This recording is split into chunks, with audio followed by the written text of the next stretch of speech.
of tear gas, which they sprayed into our eyes. And those are some of the headlines. This is Democracy Now!, democracynow.org, The War and Peace Report. I'm Amy Goodman. And I'm Juan Gonzalez. Welcome to all of our listeners and viewers around the country and around the world. A short-lived truce has broken down in Ukraine as street battles have erupted between anti-government protesters and police. Last night, the country's embattled president and the opposition leaders demanding his resignation called for a truce and negotiations to try to resolve Ukraine's political crisis. But the truce only lasted a few hours. The last 3 days have been the bloodiest period of Ukraine's 22-year post-Soviet history. Over 50 people have died, including at least 21 today. The truce ended today when armed protesters attempted to retake Independence Square. Both sides have accused the other of using live ammunition. A Ukrainian paramedic described the chaotic scene. Some bodies are at the concert hall, some are at the barricades. Now there are maybe around 15 or 20 dead. It is hard to count as some are carried away, others are resuscitated. Now, as far as I know, 3 dead people are at the city hall, and 2 more dead are at the main post office. There's so many at the concert hall that we didn't even take them. The Ukrainian Parliament Rada and cabinet buildings have reportedly been evacuated because of fears they could be stormed by protesters. The street clashes are occurring while the Ukrainian President Viktor Yanukovych is meeting with the foreign ministers from Germany, Poland, and France. The Obama administration stepped up pressure on the Ukrainian government Wednesday by announcing a visa ban on 20 members of the Ukrainian government. The U.S. is also threatening to place sanctions on the Ukrainian government. The protests began in late November after President Yanukovych reversed his decision to sign a long-awaited trade deal with the European Union, or EU, to forge stronger ties with Russia instead. To talk more about the latest in Ukraine, we're joined by Stephen Cohen, Professor Emeritus of Russian Studies and Politics at New York University and Princeton University. His most recent book, Soviet Fates and Lost Alternatives from Stalinism to the New Cold War, is now out in paperback. His latest piece in The Nation is called Distorting Russia, How the American Media Misrepresent Putin, Sochi, and Ukraine. So talk about the latest, Professor Cohen. Where do you want me to begin? I mean, we are watching history being made, but history of the worst kind. That's what I'm telling my grandchildren. Watch this. What's happening there, let's take the big picture, then we can go to the small picture. The big picture is people are dying in the streets every day. The number 50 is certainly too few. They're still finding bodies. Ukraine is splitting apart down the middle because Ukraine is not one country, contrary to what the American media, which speaks about the Ukraine and the Ukrainian people. Historically, ethnically, religiously, culturally, politically, economically, it's 2 countries. One half wants to stay close to Russia, the other wants to go west. We now have reliable reports that the anti-government forces in the streets, and there's some very nasty people among them, are seizing weapons in western Ukrainian military bases. So we have clearly the possibility of a civil war. And the longer-term outcome may be, and I want to emphasize this because nobody in the United States seems to want to pay attention to it, the outcome may be the construction, the emergence of a new Cold War divide between West and East, not this time, as it was for our generation, in faraway Berlin, but right on the borders of Russia, right through the heart of Slavic civilization. And if that happens, if that's the new Cold War divide, it's permanent instability and permanent potential for real war for decades to come. That's what's at stake. One last point, also something that nobody in this country wants to talk about. The Western authorities, who bear some responsibility for what's happened, and who therefore also have blood on their hands, are taking no responsibility. They're uttering utterly banal statements which, because of their vacuous nature, are encouraging and rationalizing the people in Ukraine who are throwing Molotov cocktails, now have weapons, are shooting at police.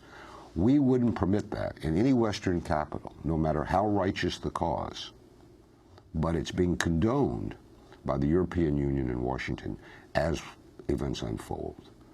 And when you say the Western countries who bear some responsibility, in what sense do they bear responsibility? I mean, clearly there's been an effort by the United States and Europe ever since the collapse of the Soviet Union to pull the former Soviet states into their economic sphere. But is that the way you're talking about? I mean that. I mean that Moscow, here, look at it through Moscow's eyes. Since the Clinton administration in the 1990s, the U.S.-led West has been on a steady march toward post-Soviet Russia. Began with the expansion of NATO in the 1990s under Clinton. Bush then further expanded NATO all the way to Russia's borders. Then came the funding of what are euphemistically called NGOs, but they are political action groups funded by the West operating inside Russia. Then came the decision to build missile defense installations along Russia's borders, allegedly against Iran, a country which has neither nuclear weapons nor any missiles to deliver them with. Then comes American military outpost in the former Soviet Republic of Georgia, which led to the war of 2008, and now the West is at the gates of Ukraine. So that's the picture as Moscow sees it. And it's rational, it's reasonable, it's hard to deny. But as for the immediate crisis, let's ask ourselves this. Who precipitated this crisis? The American media says it was Putin and the very bad, though democratically elected, president of Ukraine, Yanukovych. But it was the European Union, backed by Washington, that said in November to the democratically elected president of a profoundly divided country, Ukraine, you must choose between Europe and Russia. That was an ultimatum to Yanukovych. Remember, wasn't reported here, at that moment, what did the much despised Putin say? He said, why? Why does Ukraine have to choose? We are prepared to help Ukraine avoid economic collapse, along with you, the West. Let's make it a tripartite package to Ukraine. And it was rejected in Washington and in Brussels. That precipitated the protests in the streets. And since then, the dynamic that any of us who have ever witnessed these kinds of struggles in the streets unfolded as extremists have taken control of the movement from the so-called moderate Ukrainian leaders. I mean, the moderate Ukrainian leaders with whom the Western foreign ministers are traveling to Kiev to talk, and they've lost control of the situation. By the way, people ask, excuse me, is it a revolution? Is it a revolution? A much abused word. But one sign of a revolution is the first victims of revolution are the moderates. And then it becomes a struggle between the extreme forces on either side. And that's what we're witnessing. Let's go to the Ukrainian opposition leader, Arseniy Yatsenyuk, who admitted earlier today the opposition does not have full control of protesters in Independence Square. The only chance to do it is to stop the riot police, to stop the protesters, to impose a DMZ, like demilitarized zone, and to move this conflict from the streets to the parliament. Parts of the protesters are out of control? No one, I would be very frank that the government doesn't control the riot police, and it's very difficult for the opposition to control Maidan, and there are a number of forces who are uncontrolled. So this is the truth. Ukraine is in a big mess. That's Ukrainian opposition leader Arseniy Yatsenyuk. Professor Cohen. A moderate.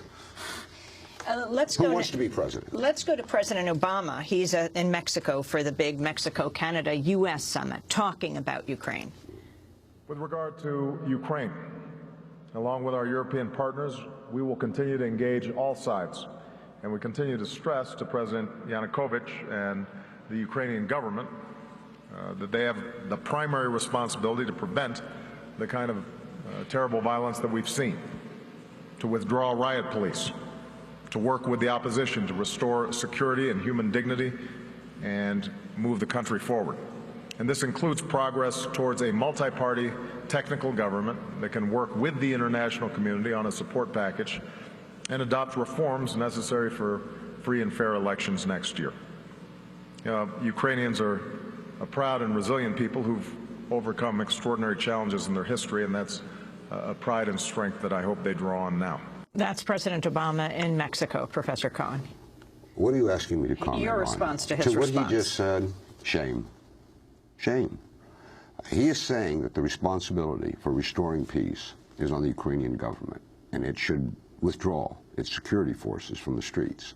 But let me ask you, if in Washington, people throwing Molotov cocktails are marching on Congress, and these people are headed for the Ukrainian Congress, if these people have barricaded entrance to the White House and are throwing rocks at the White House security guard, would President Obama withdraw his security forces?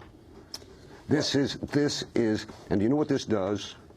And let's escape partisanship here. I mean, lives are at stake. This incites these kinds of statements that Obama made. It rationalizes what the killers in the streets are doing.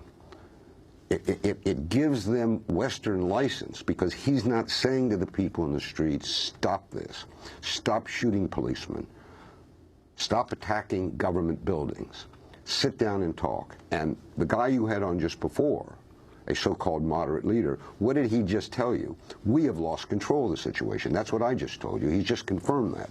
So what Obama needs to say is, we deplore what the people in the streets are doing when they attack the police, the law enforcement official. And we also don't like the people who are writing on buildings, Jews live here. Because these forces, these quasi-fascist forces, let's address this issue, because the last time I was on your broadcast, you found some guy somewhere who said there was none of this there. All right, what percent are the quasi-fascists of the opposition? Let's say they're 5%. I think they're more, but let's give them the break, 5%. But we know from history that when the moderates lose control of the situation, they don't know what to do. The country descends in chaos. 5% of a population that's tough, resolute, ruthless, armed, well-funded, and knows what it wants can make history. We've seen it through Europe. We've seen it through Asia. This is a reality. And where Washington and Brussels are on this issue, they won't step up and take their responsibility. Well, even in our most recent history, whether you look at Libya or whether you look at the situation in Syria, where those presidents warned that there were extremist elements inside a broader popular movement that were eventually going to gain control. This seems like a replay in terms of what's going on here in the Ukraine, of a popular movement, but yet a very, very, as you say, right-wing movement. Not only a right-wing movement, but a fascist movement with a history. Ukraine has had a history of a fascist movement going back to the days of Nazi Germany. Let's go to real heresy. Let's ask a question. Who's been right about interpreting recent events? Let's go to the Arab Spring.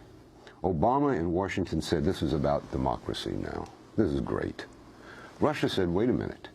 If you destabilize, even if they're authoritarian leaders in the Middle East, you're not going to get Thomas Jefferson in power. You're going to get jihadists. You're going to get very radical people in power all through the Middle East. Looking back, who was right or wrong about that narrative? Have a look at Egypt. Have a look at Libya. Who was right? Can Russians ever be right about anything? Now what are the Russians saying about Ukraine? They're saying what you just said, that the peaceful protesters, as we keep calling them, I think a lot of them have gone home. There were many. By the way, at the beginning, there were hundreds of thousands, tens of thousands of very decent, liberal, progressive, honorable people in the streets. But they've lost control of the situation. That's the point now. And so the Russians are saying, look, you're trying to depose Yanukovych, who's the elected government. Think, if you overthrow, and by the way, there's a presidential election in a year. The Russians are saying, wait till the next election. If you overthrow him, and that's what Washington and Brussels are saying, that he must go, what are you doing to the possibility of democracy not only in Ukraine, but throughout this part of the world? And secondly, who do you think is going to come to power? Please tell us. And we're silent. I want to go to the famous leak tape right now. The top State Department official has apologized to her European counterparts after she was caught cursing the European Union, the EU, in a leaked audio recording that was posted to YouTube. The recording captured an intercepted phone conversation between the U.S. ambassador to Ukraine, Jeffrey Pyatt, and Victoria Nuland, the top U.S. diplomat for Europe. Nuland expresses frustration over Europe's response to the political crisis in Ukraine using frank terms.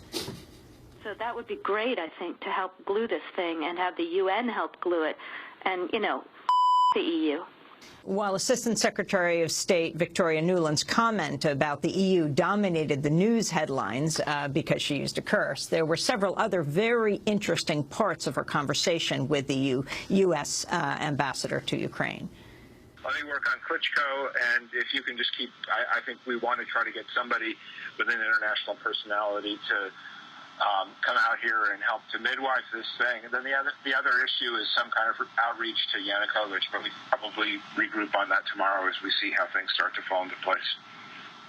So on that piece, Jeff, when I wrote the note, Sullivan's come back to me, VFR, saying you need Biden, and I said probably tomorrow for an attaboy and to get the deeds to stick. So Biden's willing. That's the U.S. ambassador to Ukraine, Piat, speaking with Victoria Nuland. The significance of what she is saying. She also had gone to Ukraine and was feeding protesters on the front line. Cookies. Well, here again. The American political media establishment, including the right and the left and the center, because they're all complicit in this nonsense, focused on the two sensational, they thought, aspects of that leaked conversation.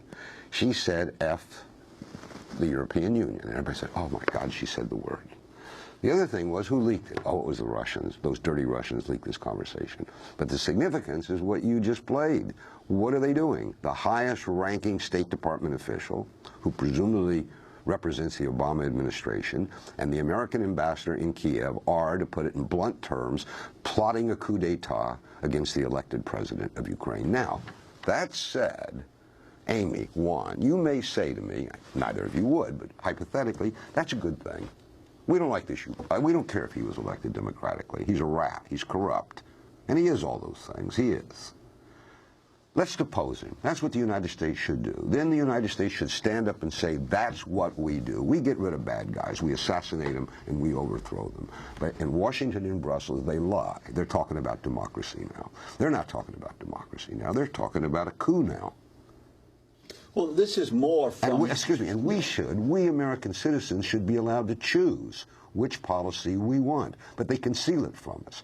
And I'm extremely angry that the people in this country who say they deplore this sort of thing have fallen silent. Let's listen to a little bit more of the leaked conversation between the U.S. ambassador to Ukraine, Jeffrey Piat, and Victoria Nuland, the top U.S. diplomat for Europe. Good. So I don't think Cleach should go into the government. I don't think it's necessary. I don't think it's a good idea. Yeah, I mean, I guess you think, in terms of him not going into the government, just let him sort of stay out and do his political homework and stuff. I'm just thinking, in terms of sort of the process moving ahead, we want to keep the moderate Democrats together. The problem is going to be Tony Book and his guys. And, you know, I'm sure that's part of what Yanukovych is calculating on all of this. I think Yats is the guy who's got the economic experience, the governing experience. He's the guy, you know, what he needs is Cleach and Tony Book on the outside. He needs to be talking to them 4 times a week, you know. I just think Cleach going in, he's going to be at that level working for Yatsenyuk. It's just not going to work. That was Victoria Nuland, the top U.S. diplomat for Europe, speaking with Jeffrey Piat, the U.S. ambassador to the Ukraine. Stephen Cohen, this chess game that they're conducting here. Explain the names. Who is Cleach? Yats. All right. And notice the intimacy which with the Americans deal with the two leading so-called moderate, and these are big shots. They both want to be president, Ukrainian opposition. Klitschko is Vitaly Klitschko, a 6'8" former. He resigned his title 2 months ago to enter politics, heavyweight champion of the world. His residence has been Germany. He pays taxes in Germany. He's a project of Merkel. He represents German interest. I'm sure he's also faithful to Ukraine, but he's got a problem.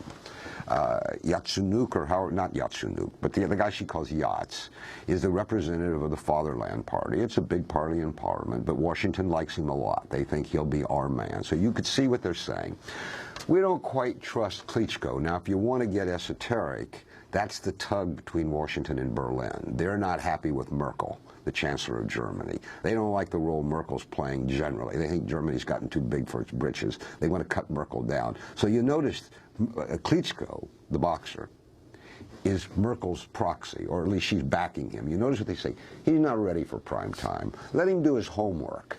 Now, this guy, I'm bad on Ukrainian names, Senanyuk, that they say has got to play a role. He's the leader of the Freedom Party, the Svoboda Party, but a large element of that party, to put it candidly, is quasi-fascist. And they're prepared to embrace this guy. This is the guy, by the way, that Senator John McCain in November or December went to Kiev and embraced. Either McCain didn't know who he was or he didn't care. The United States is prepared to embrace that guy, too. Anything to get rid of Yanukovych, because they think this is about Putin. That's all they really got on their mind. And yet here you have President Obama, again, speaking yesterday in Mexico. The United States is not to see these as some Cold War chessboard in which we're in competition with Russia. Our goal is to make sure that the people of Ukraine are able to make decisions for themselves about their future, that the people of Syria are able to make decisions without having bombs going off and killing women and children, or chemical weapons, or towns being starved because a despot wants to cling to power. Who benefits from the instability, Professor Cohen, in Ukraine, and what does it mean for Putin? Is he concerned about this? Of course he's concerned. It's right on his borders, and it's all tainting him. I mean, the Washington Post wrote an editorial yesterday. Putin is happy that the violence has broken out in the streets. Everybody understands, even the Washington Post understands, which understands almost nothing about Russia, but they got this, that during the Sochi Olympics, the last thing Putin wants is violence in Ukraine. So why is he happy about it? He deplores it. He's unhappy. He's furious at the president of Ukraine. He read him the riot act on the phone last night, that why doesn't he get control of the situation? What is he doing? So Putin's not responsible for this. Can we speak about Obama? Very quickly. Very quickly. I grew up in the segregated South. I voted for him twice as historical justice. That's not leadership. That's a falsification of what's happening in Ukraine. And it's making the situation worse. What he says is that we deplore the violence and call upon the Ukrainian government to withdraw its forces and stop the violence. He needs to talk about what's happening in the streets. And is it conceivable, if Ukraine descends into a further civil war, that Russia might intervene? It's conceivable. It's conceivable. Here, I mean, Yanukovych, you might say, as an advisor to Yanukovych, the president of Ukraine, impose martial law now because you've got bad PR in the West anyway, and you're not in control of the situation. The problem is Yanukovych isn't sure he controls the army. He just fired the head of the army. Yeah, we don't know what it means, but it indicates he's not too sure about the army. But by the way, you ask, would Russia intervene? Would NATO intervene? NATO's all over the place. NATO was in the former Soviet Republic of Georgia. Ask yourself that. Would NATO send troops in? Is that yes? You think they would? We don't know. We don't know, yeah.